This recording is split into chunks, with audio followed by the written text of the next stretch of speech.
Hotel রেস্তোরাঁ সেবা, mobile ফোনে কথা বলা, ইন্টারনেট সেবা, কোমল পানীয় ও সিগারেট সহ শতাধিক পণ্য ও সেবায় শুল্ক ও কর বাড়িয়েছে সরকার।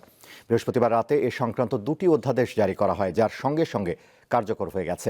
এতদিন মোবাইলের সিম বা রিম কার্ড ব্যবহারের ওপর 20% হারে সম্পূরক শুল্ক আরোপ হতো। এটি বাড়িয়ে এখন 23% করা হয়েছে। এর ফলে মুঠোফোনে কথা বলা এবং ইন্টারনেট ব্যবহারের খরচও বাড়বে। ব্র্যান্ডের দোকান ও বিপণী বিতানের তৈরি পোশাকের আউটলেটের বিলের উপর ভ্যাট 7.5% থেকে বাড়িয়ে 15% করা হয়েছে। এছাড়া সব ধরনের রেস্তোরাঁর উপর ভ্যাট 5% থেকে বাড়িয়ে 15% করা হয়েছে।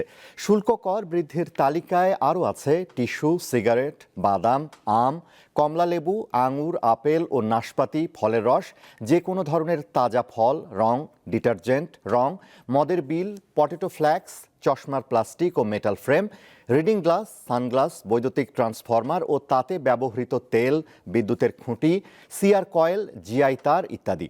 এছাড়া ভ্রমণ করও বাড়ানো হয়েছে।